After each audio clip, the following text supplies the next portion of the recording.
Nós sempre participamos dessas campanhas de doação de Bíblia para os povos não alcançados. A Junta de Missões Mundiais tem estado à frente desse projeto. Se você desejar participar, você pode ou no site da Junta fazer essa doação ou entregar uma oferta específica e nós enviamos para que essas Bíblias sejam doadas. Elas são doadas para países onde a Bíblia não tem, onde não há produção de Bíblia. Em alguns lugares até ela não é permitida. Então, por isso fazemos isso por uma organização de alcance internacional, que é a nossa Junta de Missões Mundiais. O valor de cada Bíblia, eles informam, parece que é R$40. Se você quiser participar, a nossa igreja participou, né, participa de todas, né?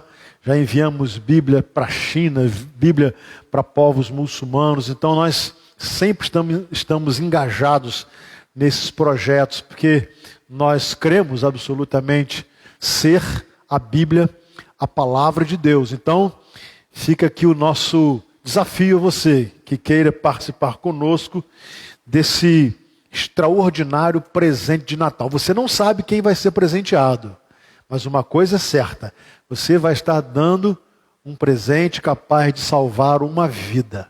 Porque por intermédio da palavra, pessoas encontram Jesus, confessam seus pecados, são salvas, recebem a vida eterna. Nada pode se comparar a um presente como este.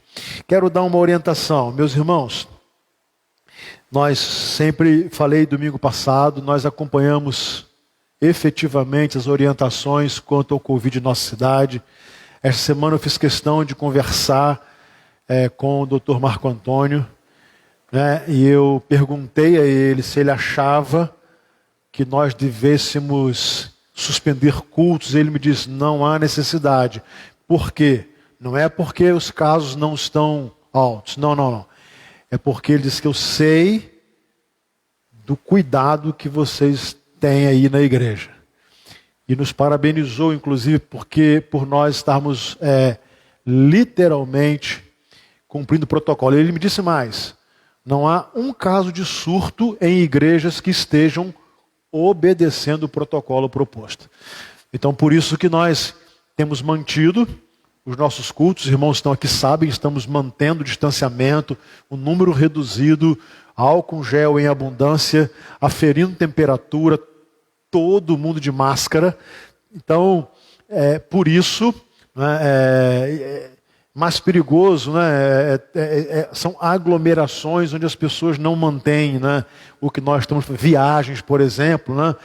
E outra coisa, eu quero fazer um pedido, né? Queridos, nós vamos ter que ter um Natal diferente, um Ano Novo diferente. Então, também estou atendendo a um pedido do Dr. Marco Antônio, aconselhando as famílias a não fazerem aglomeração. Querem ver? A minha família sempre se reuniu no Natal. Eu, meu irmão, minha irmã, meus pais, os sobrinhos, é muita gente. E esse ano nós já definimos. Vai ficar cada família em sua casa. É doloroso.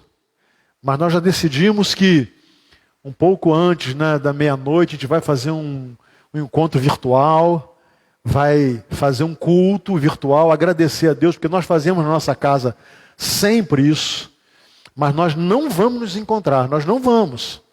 Então, por exemplo, a minha casa seremos eu, Raquel e Gabriela, porque inclusive vai ser muito difícil Danilo conseguir vir para o Natal, mas vai ser assim. E eu quero aconselhar, é melhor, né? Eu estava ouvindo um pronunciamento da Angela Merkel, né? A extraordinária líder na Alemanha. Ela disse o seguinte: olha, não adianta nós insistirmos em passarmos o Natal todos juntos, mas você passar o último Natal com uma avó ou com um avô. Então é melhor sermos prudentes. Então meu apelo é esse: é mais prudente fazermos nos nossos núcleos familiares. É um ano atípico, é diferente, infelizmente. Mas nós vamos agradecer a Deus também por isso. Então fica aqui o meu apelo, o meu conselho. Domingo que vem será o nosso culto de Natal, dia 20. Nós não teremos, como sempre temos, dia 23. Será no domingo. E como será?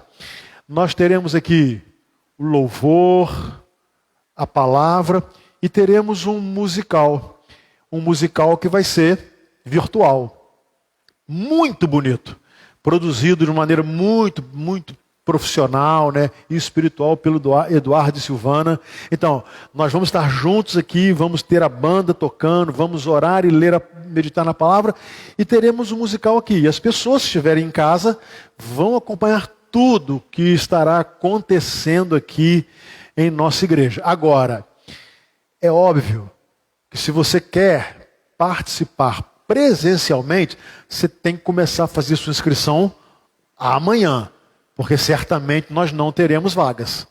Então você tem que começar amanhã, quando a Lília disponibilizar inscrição para o culto, então você faz, porque todo mundo vai querer estar, mas infelizmente não poderemos.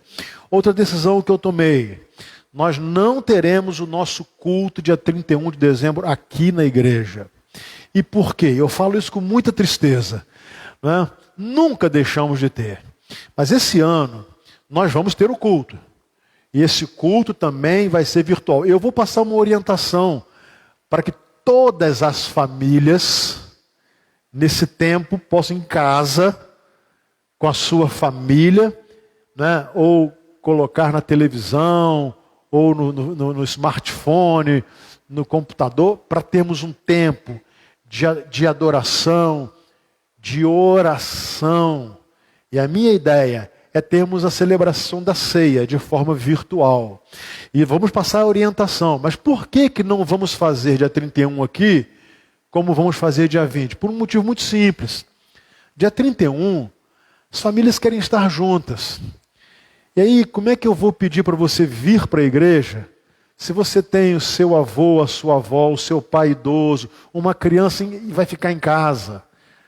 É um tempo que a gente quer se abraçar, e a gente não pode se abraçar. Então, mas nós vamos fazer. Só não iremos fazer aqui, no templo. Nós faremos o culto e nós teremos tudo. Só não faremos presencialmente, por uma questão de segurança. Fico muito triste com isso. Eu não encontro um melhor lugar para passar diante do que a igreja. Eu nunca passei um dia 31 de dezembro que não fosse na igreja. E sinceramente nunca esperei passar. Mas esse ano há uma situação atípica. Aliás, o tema do musical de Natal será exatamente esse, um atípico Natal. Então, nós vamos no dia 27, último domingo, ter o nosso culto de louvor a Deus. Nós vamos anunciar o batismo. No primeiro domingo de janeiro nós estaremos juntos. Mas no dia 31, nós vamos ter. Só não teremos presencialmente, porque eu não quero causar também uma tristeza. Pessoas que estão muito desejosas de vir e não poderão vir. Dividir famílias nesse momento, né? E a igreja, ela une famílias, ela nunca divide famílias. Por isso nós tomamos essa decisão. Vamos repetir essa orientação domingo que vem. Apenas informando que no próximo domingo será o nosso culto de Natal dessa forma. E se você quiser participar, nós só temos 120 vagas, mas você tem que se inscrever a partir de amanhã, tá bom? Que Deus nos abençoe nesse final de ano. Deus está no controle de todas as coisas. Eu não tenho a menor dúvida disso. Nós queremos agradecer a Deus, né? O pastor Sebastião, irmão do nosso irmão Luizinho, está em boa recuperação, tinha internado pelo Covid, e Deus tem cuidado dele. Deus está cuidando e nós estamos orando pela família do Vitor, né, pela perda do Big Deal, pela família do Alexandre Tarquino, que perdeu a sua mãe. Nós estamos orando pela família do Miguel, também perdeu a sua mãe. Estamos colocando diante de Deus as famílias enlutadas. É um tempo difícil. Mas num tempo difícil, é hora da igreja ser forte. Amém? Vamos abrir a palavra de Deus. Meus irmãos, Segundo livro dos Reis, capítulo 5, versículos de 1 a 19. Os irmãos imaginam como está o meu coração de Raquel pela possibilidade da minha netinha, hein, Maico, não está aqui com a gente no Natal. Eu falei com o Danilo, se não der para você vir, a gente até aceita, né? Mas despacha, né? Mas se não for possível, Deus sabe de todas as coisas, né? Deus sabe. Eu quero falar hoje um tema, ouvindo pessoas simples. O mundo gosta de ouvir pessoas importantes. Você já viu que quando vai se anunciar algum preletor, algum professor, o que se pede? Os títulos, você tem que colocar antes, é um negócio que me constrange tremendamente. Eu fui falar numa conferência teológica, Seminário Teológico Batista do Sul do Brasil, e me pediram esse negócio, eu fico com vergonha, eu morro de vergonha porque eu não gosto, e olha que eu não sou lá essas coisas, mas eu acho que na hora, principalmente nas coisas espirituais que a gente vai falar, quem tem que aparecer é Jesus, né? É Ele que tem que ser anunciado. O preletor é apenas um instrumento ruim que Deus vai e usa, só, mais nada. Mas normalmente, nós somos estimulados a ouvir as pessoas que têm lá um currículo, né? Ou quem sabe, uma patente, um título. É impressionante isso. Quando você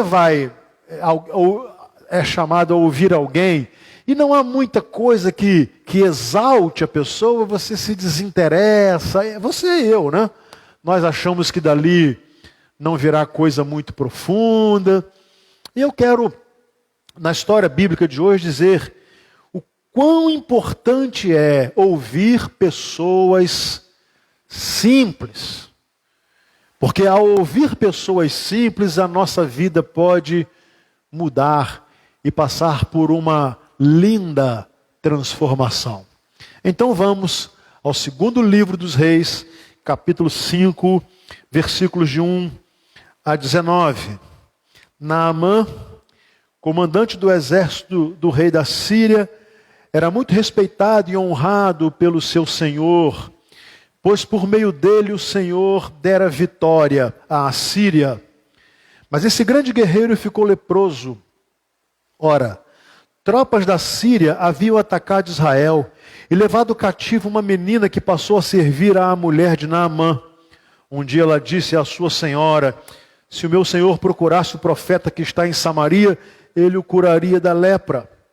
Naamã foi contar ao seu senhor o que a menina israelita dissera. O rei da Síria respondeu: vá, eu lhe darei uma carta que você entregará ao rei de Israel.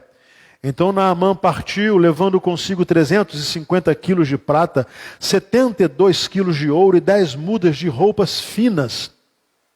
A carta que levou ao rei de Israel dizia: junto com esta carta, estou te enviando meu oficial Naamã para que o cures da lepra. Assim que o rei de Israel leu a carta, rasgou as suas vestes e disse: por acaso sou Deus, capaz de conceder vida ou morte? Por que este homem me envia alguém para que eu o cure da lepra? Vejam como ele procura um motivo para se desentender comigo. Quando Eliseu, homem de Deus, soube que o rei de Israel havia rasgado suas vestes, mandou-lhe esta mensagem: por que rasgaste tuas vestes? Envia o homem a mim, e ele saberá que há um profeta em Israel. Então Naamã foi com seus cavalos e carros e parou à porta da casa de Eliseu. Eliseu enviou um mensageiro para lhe dizer: vá e lave-se 7 vezes no rio Jordão.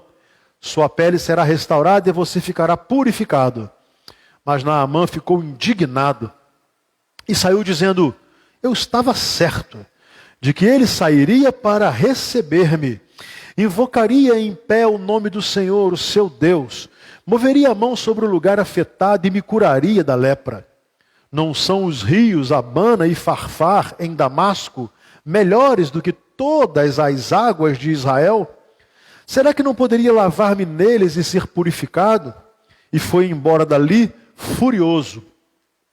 Mas os seus servos lhe disseram: meu pai, se o profeta lhe tivesse pedido alguma coisa difícil, o Senhor não faria? Quanto mais quando ele apenas lhe diz que se lave e será purificado. Assim ele desceu ao Jordão, mergulhou 7 vezes conforme a ordem do homem de Deus e foi purificado. Sua pele tornou-se como a de uma criança. Então Naamã e toda a sua comitiva voltaram à casa do homem de Deus. Ao chegar diante do profeta, Naamã lhe disse: agora sei que não há Deus em nenhum outro lugar senão em Israel. Por favor, aceita um presente do teu servo. O profeta respondeu: juro pelo nome do Senhor a quem sirvo que nada aceitarei. Embora Naamã insistisse, ele recusou. E disse Naamã: já que não aceitas o presente, ao menos permite que eu leve 2 mulas carregadas de terra, pois o teu servo nunca mais fará holocaustos e sacrifícios a nenhum outro Deus, senão ao Senhor. Mas que o Senhor me perdoe por uma única coisa. Quando meu Senhor vai adorar no templo de Rimon, eu também tenho de me ajoelhar ali, pois ele se apoia em meu braço. Que o Senhor perdoe o teu servo por isso. Disse Eliseu: vai em paz. Amém. Ouvindo pessoas simples. Há alguns personagens aqui nessa história muito marcantes. Primeiro personagem, vou citar os importantes. Naamã. O texto diz que ele era um comandante do exército do rei da Síria. A Síria era grande potência nesse tempo.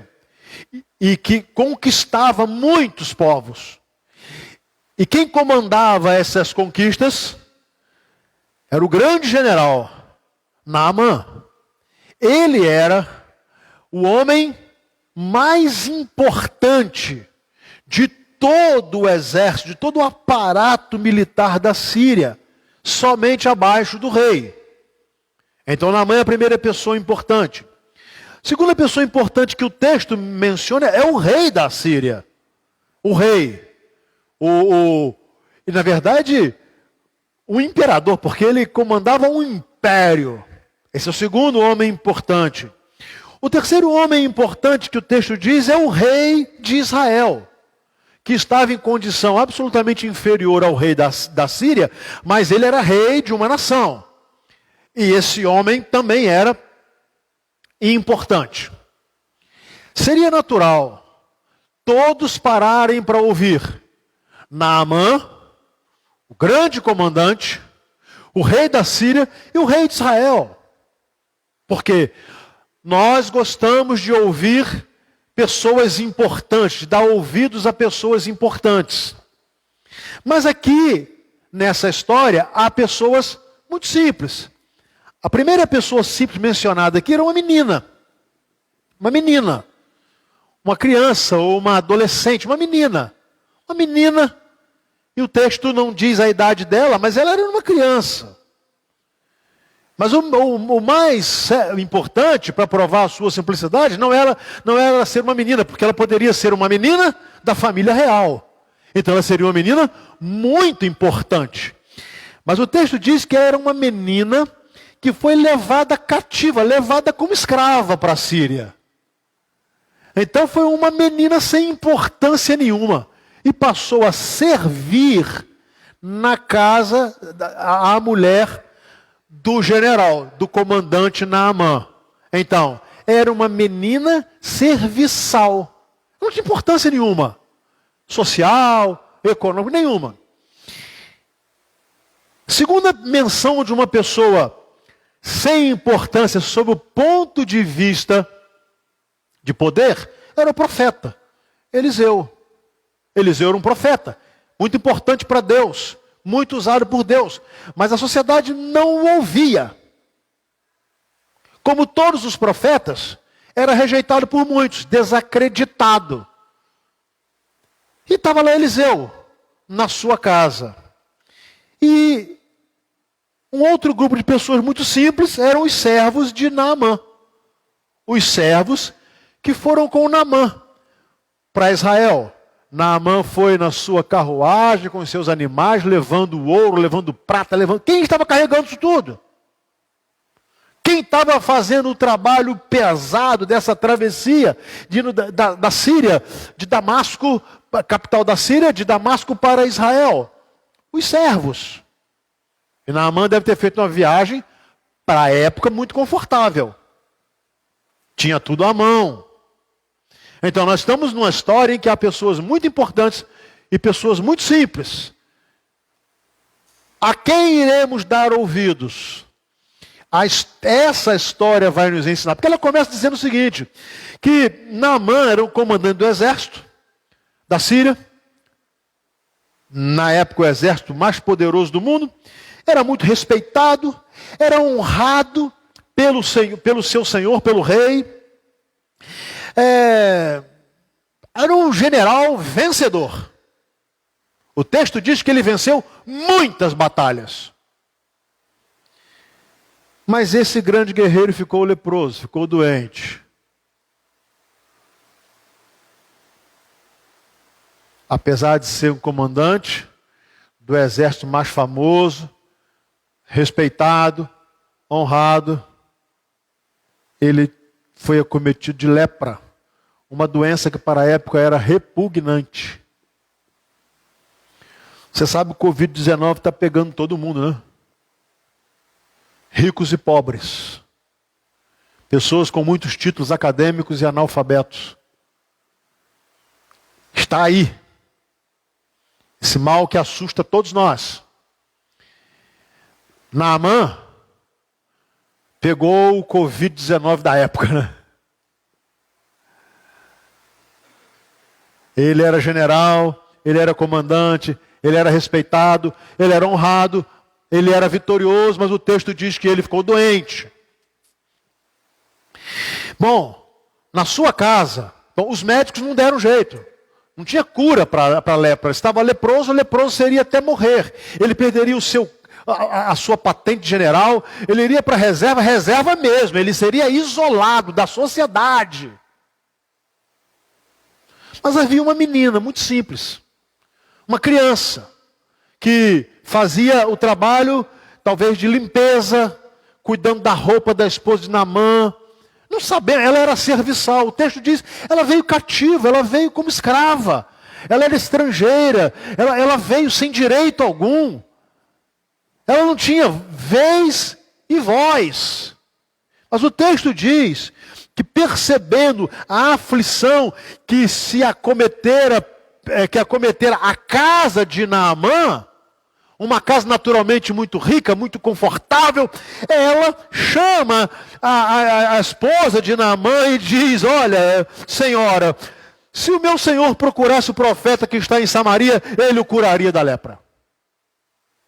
Quem daria ouvido a uma criança? Como esperar que um general, um comandante poderoso, cheio de responsabilidades militares, comandando o maior exército do mundo, teria à sua disposição todos os médicos necessários e todos os medicamentos possíveis?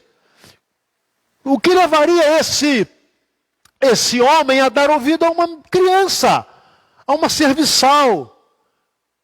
Possivelmente nem soubesse ler, depende da idade que ela foi levada cativa.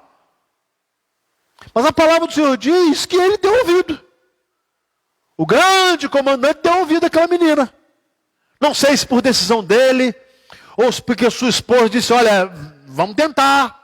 Não sei, mas o fato é que ele deu ouvido a uma menina muito simples. E aí ele se dirige ao rei, ao seu superior, ao único que lhe era superior. E ele conta a história para o rei da Síria, e o rei da Síria dá ouvido também. Ele dá ouvido também. Ele diz, não, eu não só vou liberar você para ir a Israel, como eu vou providenciar tudo necessário. Vou te dar uma carta para você se dirigir ao rei de Israel. Você vai levar 350 quilos de ouro, de prata, 72 quilos de ouro, 10 mudas de roupa fina. A carta a minha recomendação com o selo do rei. Mas preste atenção, tudo isso porque eles estavam ouvindo uma menina. Deram ouvido uma criança, uma menina muito simples. que disse: olha, se o meu Senhor fosse ao profeta que há em Samaria, se ele procurasse o profeta que há em Samaria, ele seria curado da lepra. A história vai dizer então que Naamã preparou toda a sua carruagem, tomou os seus servos e foi. Você sabe que a Síria faz fronteira com Israel. E ele então vai para Israel. Ele possivelmente chega pela Galileia e desce até a Samaria. E lá, ele vai para procurar o profeta, mas ele primeiro se dirige ao rei. O texto não está falando exatamente aqui onde estava o rei, mas o rei, possivelmente, o reino do norte estava, o antigo reino do norte estava em Samaria. E ele vai. E a carta é entregue ao rei. Uma autoridade, um homem também importante. O rei lê a carta. E o rei acha o seguinte: isso é uma provocação. Nós fomos dominados pela Síria. Isso é uma provocação. Ele está querendo me testar. Porque o rei de Israel sabia de uma coisa. Ele vai dizer assim: olha, por acaso sou Deus? Capaz de conceder vida ou morte? Ele era rei, ele tinha autoridade, ele tinha título, mas ele sabia: eu não sou Deus. Tem muita gente importante que acha que é Deus, né? Tem gente que, porque tem alguns títulos acadêmicos, importância, não, eu sou Deus. Não é verdade? Mas o rei de Israel não. Ele fala: por acaso sou Deus? Tenho eu poder para dar vida ou a morte? Eu não tenho esse poder. Isso é uma provocação, talvez para provocar entre nós um desentendimento e haver uma guerra. Essa insatisfação do rei chegou aos ouvidos do profeta Eliseu. Qual a informação que nós temos sobre Eliseu nesse texto? Ele não era general, ele não era rei, ele não era sacerdote. A única informação que nós temos sobre Eliseu, currículo de Eliseu, guarde bem. Qual era o currículo de Eliseu? Quando Eliseu, o homem de Deus. Será que há um currículo mais importante do que esse? Um título mais importante do que esse? Eliseu, homem de Deus. Olha só. Naamã, comandante do exército da Síria. O rei da Síria. O rei de Israel. E Eliseu, homem de Deus. Ponto. Assim, por exemplo, deveria ser apresentado todo pregador. Mais nada do que isso. Homem de Deus. Mulher de Deus. Ponto. Ponto. Acabou. Acabou. E aí, quando o homem de Deus soube que o rei de Israel havia rasgado suas vestes, mandou: por que rasgaste tuas vestes? Por quê? Por quê?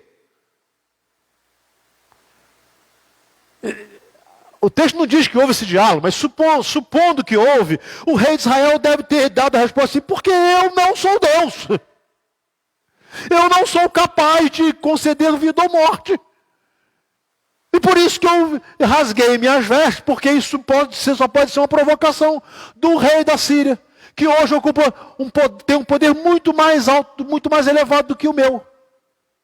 Aí Eliseu falou assim: faz o seguinte, envia um homem a mim. Envia um homem a mim. Eliseu não falou: envia o comandante do exército da Síria. Envia um homem a mim. E ele saberá que há profeta em Israel. Ele saberá. Eu não vou anunciar assim: bom dia, boa tarde, eu sou profeta. Não, não. Ele saberá que há profeta em Israel. Naamã então se dirige com seus cavalos, com ouro, com prata, com tudo, e vai até a porta da casa de Eliseu. Ele chega na casa de Eliseu, envia o mensageiro, chega na casa de Eliseu, e vai sei lá, né? Como é que se chamava, como é que se batia na casa de alguém, a gente não sabe, né? Mas no nosso contexto, né, vai bater na porta, vai tocar a campainha, vai falar, opa, cheguei, não sei. O fato é que Eliseu ficou sabendo, o comandante chegou. Deixa eu perguntar uma coisa a você.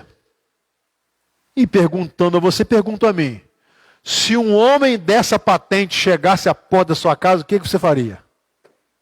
Primeira coisa, a sua esposa ia ficar louca. Não está arrumada a casa, ninguém avisou. Eu tinha que botar, né, a xícara dessa, isso, aquilo. Como é que pode alguém? Elna, espera aí, não há portão agora não. E tal, ia ser um desespero. Porque, olha, uma pessoa tão importante chegar. E você? Você ia, sei lá, né? Botar uma roupa melhor. Que honra para mim e para você receber um homem dessa envergadura, desse quilate em nossa casa. E esse homem estava doente.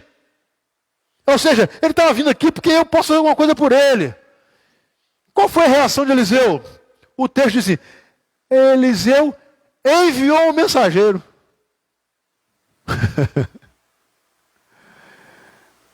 Foi lá, oh Senhor, sua excelência. Não.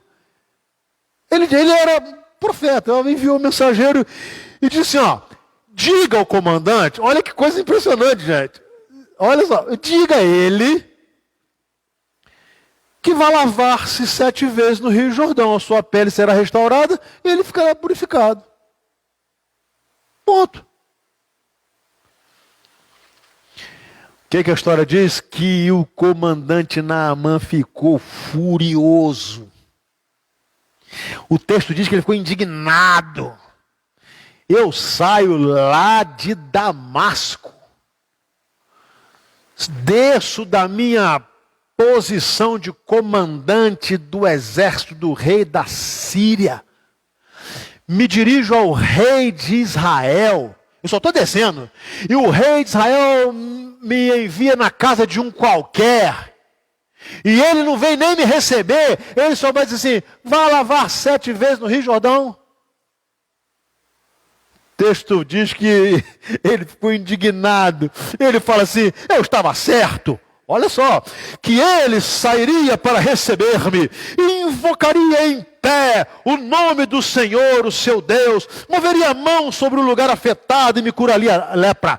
Sabe que há pessoas que por causa dos seus títulos ou do seu dinheiro, eles se acham tão importantes, e acho que todo mundo tem que estar, vem cá, você já pensou? Já reparou isso?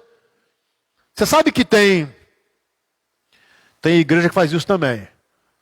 Aqui tentaram fazer algumas vezes comigo e desistiram porque eu dei um passa fora. Chegou não sei quem, fulano de tal. Aí vinha aquele negócio de bilhetinho para mim assim, que tinha que apresentar porque era alguém muito importante. Mas não vinha mandar um bilhetinho que chegou uma pessoa machucada, miserável, pobre, mal vestida, mal cheirosa. Sabe? Isso, chegou aqui, bom. Todos são muito bem-vindos à casa do Senhor. Amém?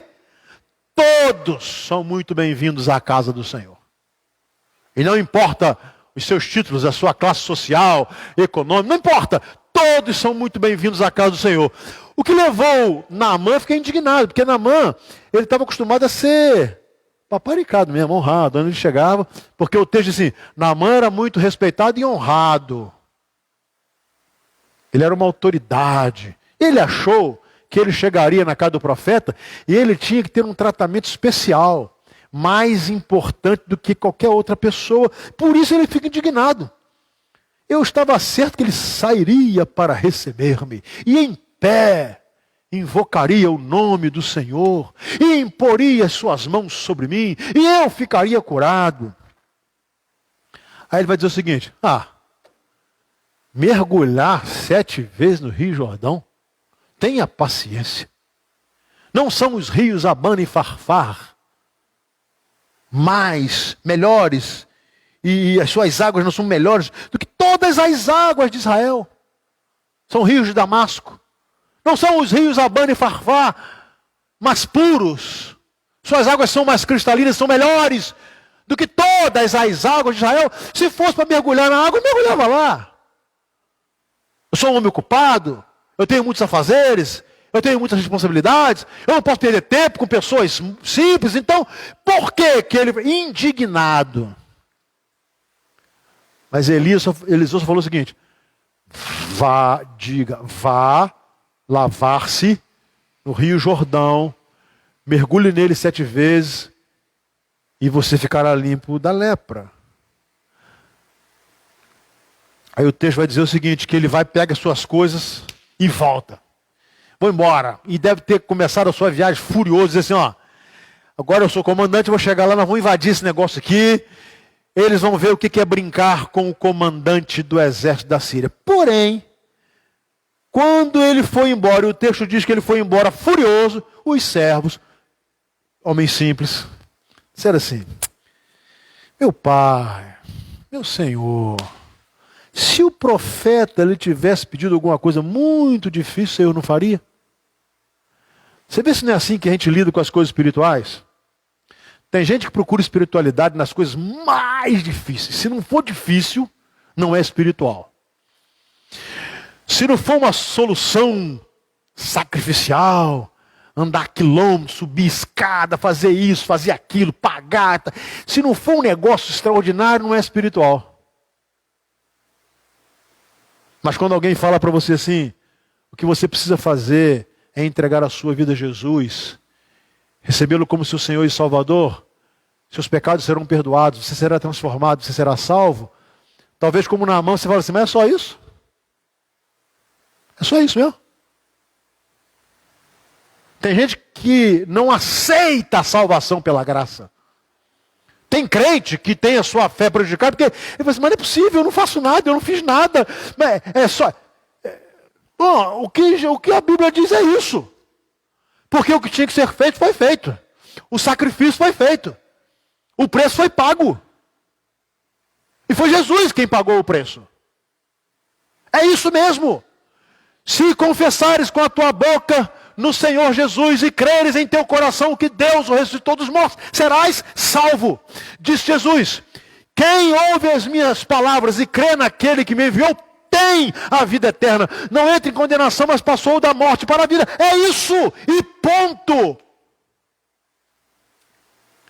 Mas o comandante, mas é só isso. Os homens simples, Senhor, mas se ele pedisse uma coisa difícil, o senhor não faria? Claro que faria. É lógico que faria. É por isso que tem gente que procura adivinhadores, procura feiticeiros, procura místicos, porque tem que fazer um negócio assim, sabe? Tem que ser um negócio difícil. Se não for difícil, não pode ser bom. É só mergulhar no Rio Jordão.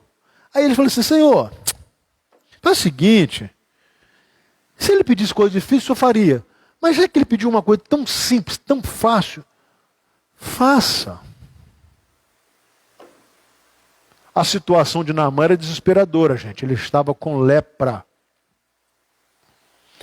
Você sabe que Covid-19, todo mundo é médico, né? É remédio para piolho, é remédio para carrapato, é remédio para tudo. Hoje tem gente defendendo que serve para o Covid-19. Já viu isso? Todo mundo tem receita. Todo mundo tem receita. Não é assim? O que é isso? É o desespero. É o medo. É o medo.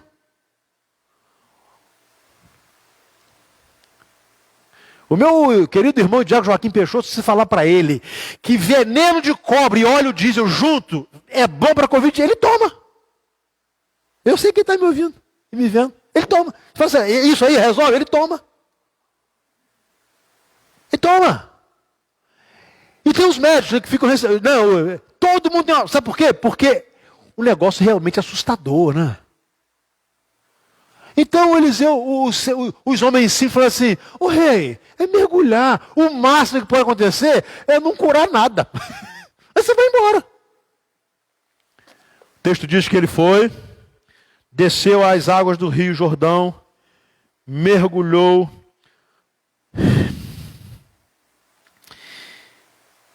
E o homem foi purificado.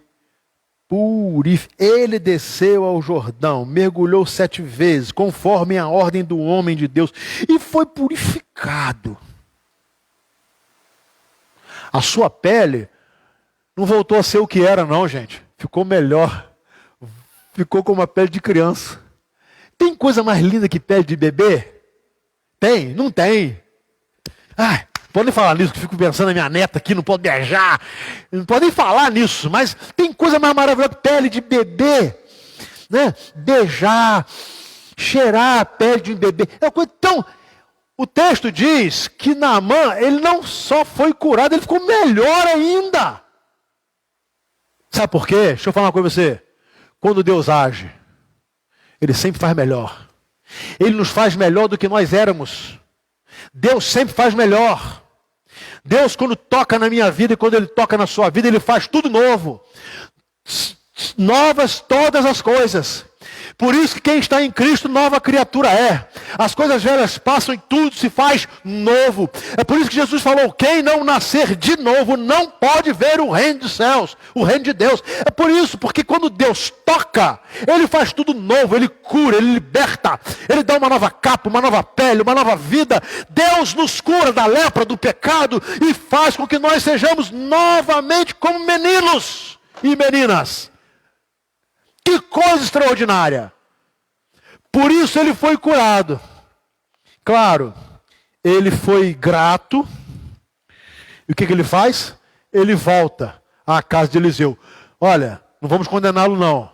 Porque se você ouviu o sermão passado, né, nós falamos sobre os 10 leprosos, ou na semana atrasada, que 10 foram curados, só um voltou para agradecer.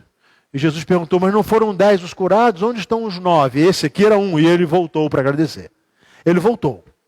Então vamos reconhecer que o grande comandante foi grato. Ele reconhece. O texto diz que ele volta à casa de Eliseu. Ele só não entendeu a forma de ser grato. Ele volta à casa de Eliseu e o texto diz que ele vai então à casa de Eliseu. Primeiro ele faz uma confissão. Agora sei que não há Deus em nenhum outro lugar senão em Israel. Agora eu sei. Ele era da Síria, com muitos deuses. Eles abominavam o Deus de Israel. O rei da Síria, ele era prepotente. Mas agora, pela experiência pessoal, não foi por argumento intelectual, experiência pessoal. Naamã diz o seguinte, agora eu sei que há um Deus em Israel, que há um Deus, e o único Deus é o Deus de Israel. Eu não sei se você assistiu o Globo Repórter dessa semana, sobre ciência e fé, foi muito interessante. Várias narrativas ali, teve uma de um famoso cirurgião cardiológico. 50 anos de ateísmo. 50 anos de ateísmo.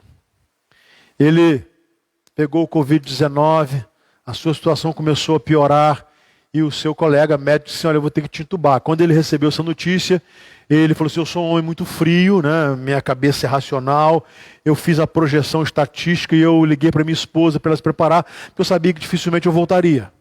Então ele já se preparou assim, bom, vou ser entubado, e a probabilidade de eu não voltar é muito grande. E ele vai contar que ele tem uma experiência muito interessante, porque à medida que ele vai piorando, ele vê um lago de fogo. É um ateu, tá? Ateu. E ele vê aquele lago de fogo, uma coisa assim assustadora. Depois ele olha para o outro lado e vê um caixão com o seu pai dentro. E nessa visão de ver o caixão com seu pai dentro, daqui a pouco ele vê o caixão, e não era o seu pai que estava dentro, era ele. Ele disse assim, eu senti que eu estava morrendo. Mas eu me lembrei que tinha mais de 1000 pessoas orando por mim. E quando eu me lembrei disso, eu comecei instantaneamente a melhorar. Eu estou aqui. Eu não consegui muito assimilar isso ainda, o que foi, mas eu sei que foi alguma coisa de uma divindade. Algo muito parecido com Naamã.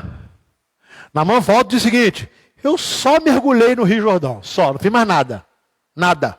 Mas uma coisa eu sei, não há Deus em nenhum outro lugar senão o Deus de Israel. Amém? Não há Deus. Ele então disse o seguinte: eu quero presentear o servo. Eu trouxe ouro, eu trouxe prata, eu trouxe roupas finas, e ele foi gentilmente. Mas o profeta, que era um homem muito sábio, respondeu: juro pelo nome do Senhor a quem sirvo que nada aceitarei. E Naamã insistiu. E Eliseu continuou a recusar. Sabe por quê? Porque a cura que vem de Deus, ela é gratuita. Ninguém paga pelos cuidados de Deus. Ninguém paga pela cura que Deus oferece. Só quem pagou por ela foi Jesus. Amém? Só Jesus pagou pela lepra do meu pecado e do seu pecado. Ele pagou. E a partir do momento que ele pagou, essa cura que vem a todos quantos creem, ela é gratuita. Pela graça sois salvos por meio da fé. Isto não vem de vós, é dom de Deus. Não vem das obras, para que ninguém se glorie. Efésios capítulo 2, versículos 8 e 9. Eu quero terminar. Experiência transformadora. Única, pessoal. Você pode acreditar na experiência de Naamã ou não. Nós podemos acreditar na experiência contada pelo homem cientista que durante 50 anos se professou ateu. Você pode acreditar nessa experiência dele sobrenatural ou não. O fato é que quem tem experiência com Deus tem e sabe que teve. E essa é a razão da fé em Jesus ser tão atacada ao longo da história e nunca ser vencida. Porque quem tem experiência pessoal com Deus, tem. E ninguém lhe tira essa experiência. Ninguém. Então, ele era um homem de um país muito místico. Ele disse assim: já que não aceitas o presente, ao menos permite que eu leve 2 mulas carregadas de terra, pois o teu servo nunca mais fará holocausto e sacrifício a nenhum outro Deus senão o Senhor. Ele era um novo convertido, vamos dizer assim, né? Ele traz as coisas que ele tem. Então ele achava assim: se eu levar a terra daqui e fizer um holocausto lá ao Deus, tem que ser a terra daqui. Já ouviu esse negócio que tem que trazer terra de Israel? A água do Rio Jordão? É mais ou menos isso, né? Isso é meninice. Isso é meninice espiritual. Isso é meninice, né? Mas tem gente que fica assim: mas esse é um novo convertido. Ele é um novo convertido. Posso levar? Mas ele pede uma coisa ao profeta: olha, só me perdoe por uma coisa. O meu senhor, né? Meu superior, quando ele vai adorar no templo de Rimon, na Síria, eu tenho que me ajoelhar ali com ele, pois ele se apoia em meu braço. Veja bem, ele já está dizendo que ele não vai adorar com o seu Senhor. Está dizendo o seguinte: olha, eu tenho que ir com ele. Ele precisa se apoiar no meu braço. Eu tenho que ir me ajoelhando com ele. Ele tem que se apoiar no meu braço. Por isso eu falei: que o Senhor me perdoe. Perdoe o teu servo por isso. Tipo assim: eu não estou adorando o Deus de Rimon. O Deus que eu creio que sirva a partir de agora é o Deus único e vivo, verdadeiro, o Deus de Israel. Sabe esse processo de transição? É por isso que quando você se converte a Jesus, você não precisa voltar para casa criticando a sua família porque tem outra fé, criticando artigos religiosos porque tem outra fé. Não! O que vai mostrar aos seus que o Deus de Israel, Jesus Cristo é o único Senhor e Salvador, é a transformação que acontecerá na sua vida. Isso vai mostrar. Isso vai mostrar. E eu termino. Fique um pouco mais atento àquilo que as pessoas simples dizem. Não se deixe seduzir só porque alguém que tem, sabe? Você viu esse pessoal que defende o ateísmo, eles têm uma pompa, né? Eles têm uma uma empáfia. Parece que a última palavra é deles, né? E a gente fica até com medo. Ai, como é que eu vou falar com um ateu? Medo por quê? Medo por quê? É melhor ouvir pessoas simples que tiveram experiências com Jesus. É melhor ouvir a menina. É melhor ouvir o profeta. É melhor ouvir os servos. Quando esses te aconselham a buscar a Deus. Ouça as simples pessoas de Deus. Isso vai levá-lo a encontrar-se com Ele. E isso mudará a sua vida para sempre. Que Deus nos abençoe. Amém.